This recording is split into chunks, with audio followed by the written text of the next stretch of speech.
Queridos meus, hidrografia brasileira. Vamos falar um pouquinho sobre esse país maravilhoso, riquíssimo em recursos hídricos. Nosso Brasil, ele é todo drenado por rios. Nós vamos ter o território praticamente todo mapeado por rios. Quando observamos o nosso mapa hídrico, vemos que o Brasil é todo cortado. Possui uma das maiores redes, então, fluviais do mundo. Só que predominam no nosso território os rios de Planalto. Nós vamos ter uma abundância muito forte em rios, mas uma pobreza significativa em lagos.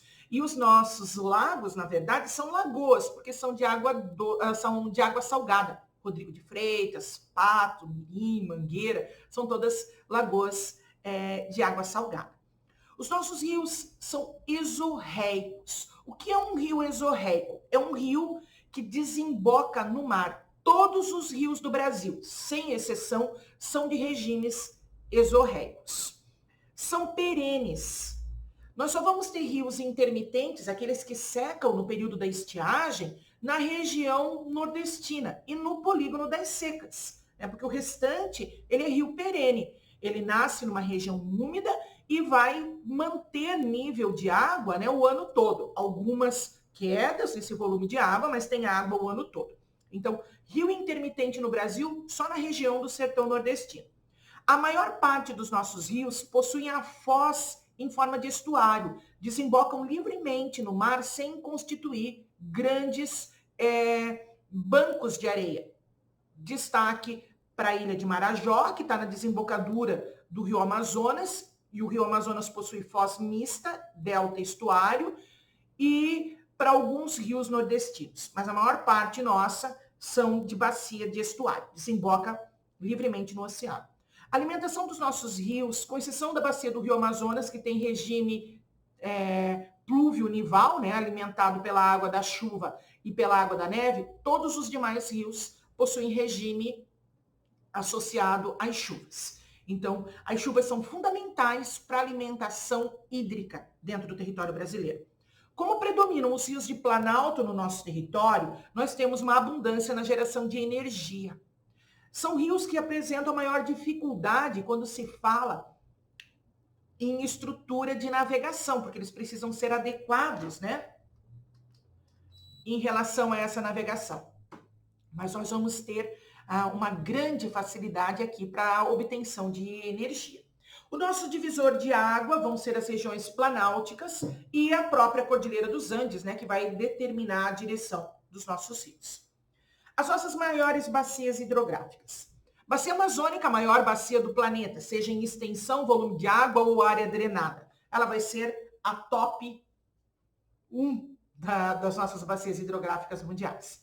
Depois nós vamos ter a bacia do Rio Tocantins, a maior bacia hidrográfica totalmente brasileira. Nós vamos ter a bacia do Rio São Francisco, uma bacia hidrográfica que corta a região mais deficitária de água do Brasil e é uma bacia perene. E nós vamos ter as bacias do Rio Paraná, com uma utilização energética muito forte. A bacia do Rio Uruguai, que serve de fronteira, Santa Catarina, Rio Grande do Sul, Brasil e Argentina. E a bacia do Rio Paraguai, que é dela que parte a dádiva do Pantanal. O Pantanal, ele surge às margens desse rio de planície, que é um rio inundável. Então, as inundações da bacia do Rio Paraguai trazem toda a fertilização e toda a formação do Pantanal. É uma das áreas mais importantes em ecossistema a nível mundial. Fora essas bacias que eu citei, nós vamos ter bacias secundárias, e aí subdivididas em bacia do Sudeste e Sul, Leste, Nordeste. São bacias que nascem na serra e desembocam direto no oceano, sem constituir grandes emaranhados hídricos. Bacia do Rio Amazonas. Essa, para nós, é uma das bacias mais importantes. É uma bacia que serve para configuração de navegação. Nós vamos ter boa parte dos rios aqui totalmente navegáveis, naturalmente, Nós vamos ter os afluentes dessa bacia hidrográfica nascendo em regiões planálticas com enorme potencial energético. Por isso, ela apresenta a maior potencialidade energética do Brasil. Não é o nosso maior aproveitamento. O maior aproveitamento é a bacia do Rio Paraná. Aqui nós vamos ter a maior potencialidade. Existem várias hidrelétricas sob afluentes do Rio Amazonas, destaque para Balbina, destaque para Tucuruí e destaque para Belo Monte. Não são as únicas, tá, queridos? Essa bacia hidrográfica, ela vai ser uma bacia que corta uma região bastante plana e baixa, né? A planície amazônica, gerando inundações. E o verão, quando ela inunda, nós vamos ter vários estratos de floresta sendo submersos, entre elas a região do Igapó e da Várzea. Ela é uma das maiores referências em ecossistemas do mundo. Nós vamos ter aqui uma das maiores variedades de peixes do planeta existentes. Nós vamos ter uma biodiversidade absurda associado a toda a bacia hidrográfica amazônica.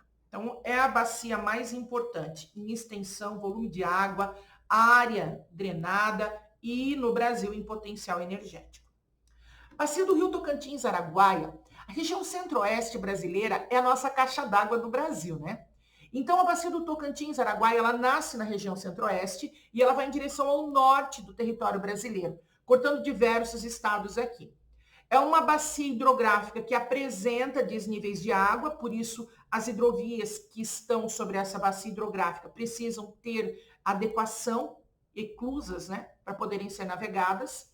Nós vamos ter aqui outros espaços que estão por áreas mais planas, mas apresentam muita sedimentação, muitos bancos de areia, necessitando então serem drenados para poderem ser navegados. Essa bacia hidrográfica é a maior totalmente do Brasil, lembrando que a bacia amazônica é a maior do mundo, mas nós dividimos com países vizinhos. Esses bancos de areia que se formam na bacia do Rio Tocantins e na bacia do Rio Araguaia, que estão associadas, né?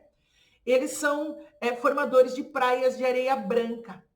Então, a imagem aqui é uma reserva indígena, tá, queridos? Então, nós vamos ter várias praias localizadas à margem de rio. Lembrando que é água doce, né? Esse rio, ele é fundamental para a região centro-oeste. Os dois, Tocantins e Araguaia, estão associados a vários corredores de preservação ambiental, há várias atividades econômicas de mineração ocorrendo ao longo deles, informação de reservas indígenas nas suas margens, além das atividades turísticas que são desenvolvidas sobre esse espaço. As bacias secundárias, elas são formadas por rios que nascem na serra e desembocam direto no mar, não constituem grandes emaranhados hídricos. São importantes para as áreas por onde passam, porque elas vão passar pelo litoral e aí vão atender abastecimento de água, irrigação. São fundamentais para as pequenas centrais hidrelétricas que nós vamos ter nesse litoral, mas elas não formam grandes corporações hídricas. A bacia do leste, ela vai pegar regiões, né, do litoral de Sergipe e São Paulo. Então, ela vai ter muito aproveitamento, porque é uma área muito populosa, de muita formação de cidade, só que são rios de menor extensão. A bacia platina, ela é formada por 3 rios que nascem no Brasil. No Brasil, nós estudamos individualmente esses rios. Então, ele vai passar por terras vizinhas, de países vizinhos, formando a Bacia do Prata, e no Brasil nós estudamos individualmente. Bacia do Rio Paraguai. Essa bacia, todo verão ela sofre enchentes, porque o rio ele é mais lento, ele está cortando uma área muito plana, muito baixa, então ele tem um escoamento muito lento. E ele está numa região de clima tropical, que no verão chove bastante. Então ele inunda, formando enormes áreas chamadas de pântanos, né? Planície de inundação, dando toda a fertilidade do Pantanal. Existem vários projetos de hidrovia aqui, por exemplo, a hidrovia do Mercosul, que não foi aprovada porque o laudo ambiental dela prevê que, se for aprovada, ela vai precisar aprofundar o leito do rio e alargá-lo. Se isso for feito, ele vai deixar de ter enchentes. E se ele deixa de ter enchentes, deixa de existir Pantanal. Queridos, essa bacia ela não é só brasileira. Nós vamos ter ela drenando áreas do Chaco em países vizinhos também. Então, é uma das regiões mais impressionantes em ecossistema a nível global. O Pantanal é uma dádiva das enchentes do Rio Paraguai. Bacia do Rio Paraná. É uma bacia planáltica, está localizada numa região de forte concentração populacional, por isso é uma bacia hidrográfica super importante para energia. Aqui nós vamos ter algumas das maiores hidrelétricas do Brasil em funcionamento. Não tem só a Itaipu. Itaipu é uma das hidrelétricas localizadas nessa região. Essa bacia hidrográfica ela também tem uma hidrovia, que é uma das mais importantes do Brasil, que é a Tietê-Paraná, uma hidrovia que funciona com sistema de adequação por eclusas, uma obra fantástica, mas muito importante para acelerar custo de transporte no Brasil, para acelerar a questão de redução, né?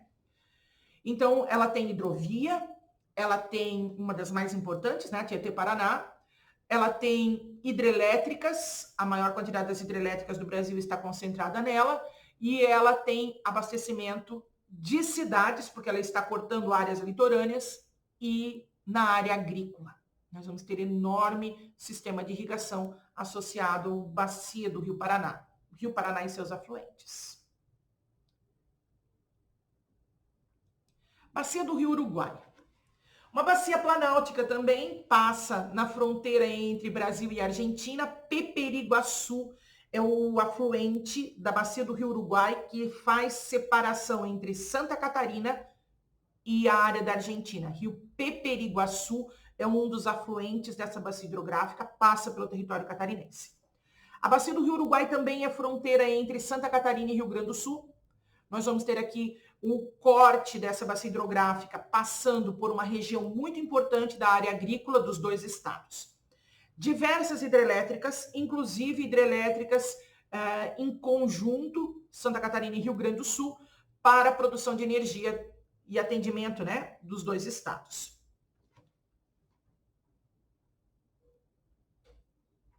Bacia do Rio São Francisco. O Rio São Francisco é o rio mais extenso do Brasil. A bacia do Rio Tocantins é a bacia mais extensa. O Rio São Francisco é o rio com eixo mais extenso. Ele nasce na Serra da Canastra, uma região bastante úmida, e ele corta a área nordeste no polígono das Secas. Então ele vai ser um rio muito importante para nós. Ele tem vários apelidos fofinhos, né? Entre eles Velho Chico, Rio dos Currais, por causa da quantidade de rebanhos que tem na margem dele, Rio da Integração. Então, nós vamos ter aqui Nilo Brasileiro, vários nomes bastante afetuosos, porque é um rio muito importante para uma das regiões mais carentes do território brasileiro. Abastecimento de água, irrigação, trato de animais, navegação e energia. Nós vamos ter Paulo Afonso, Sobradinho, Três Marias, que são hidrelétricas localizadas nesse rio. Então, o Rio São Francisco é um rio muito importante para a região nordestina, ele nasce na região sudeste em Minas Gerais.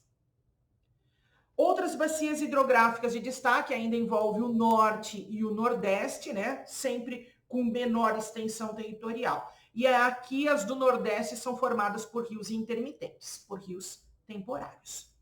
As do sudeste e sul, destaque aqui para a região do Vale do Ribeira, uma região pobre, problemática, no Paraná. Depois nós vamos ter aqui bacias em Santa Catarina, secundárias, destaque para a bacia do Itajaiaçu, que é a nossa maior bacia catarinense, destaque para a bacia do Rio Tubarão, do Rio Piraí, Quiriri, Cubatão, Araranguá, todos esses rios de Santa Catarina são da bacia secundária. Tem uma importância local bastante forte, né? Outro tema que movimenta a hidrografia brasileira são os aquíferos. Nós temos diversos aquíferos no Brasil e 2 dos maiores do mundo estão aqui.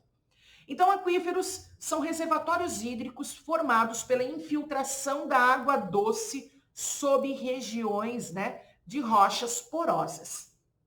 Pensem nessas rochas como se fosse uma esponja, onde nos poros dela armazena-se água. A água, então, ela obedece o ciclo, evapora, forma nuvem, condensa, chove. Nesse solo, ela infiltra, formando, né, os reservatórios. Ela pode ser chamada ou infiltrar numa zona não saturada. O que é uma zona não saturada? É aquela que está situada entre a superfície do rio e a do terreno.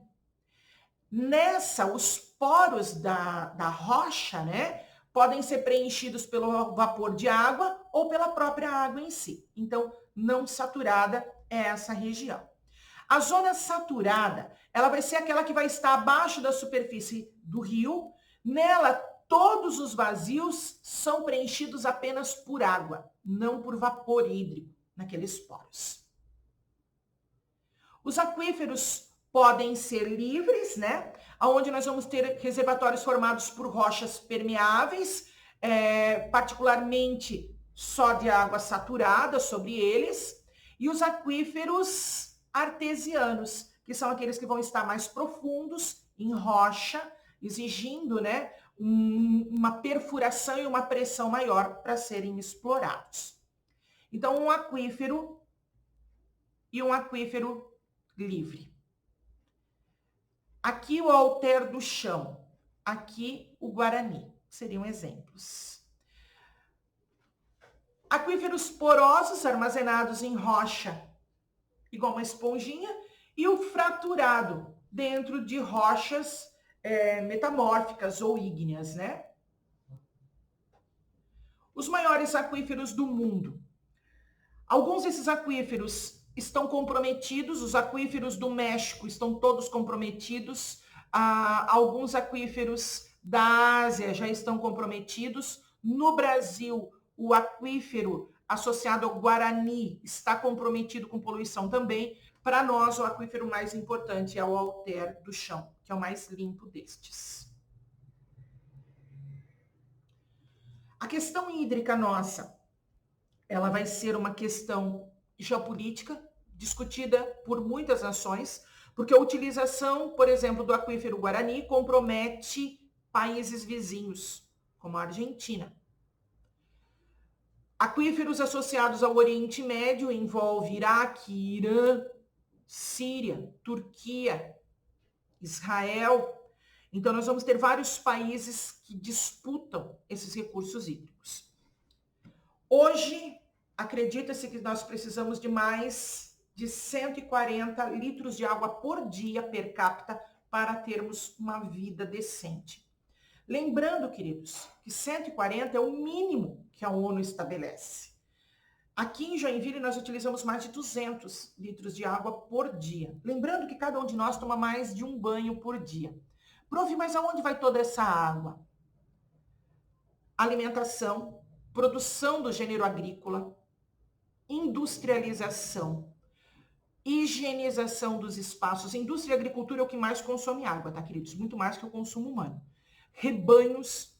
Então, nós vamos ter uma necessidade altíssima de água para manter a qualidade de vida a nível de território. Amorecos, essa é a nossa hidrografia brasileira. Beijo no coração de todos.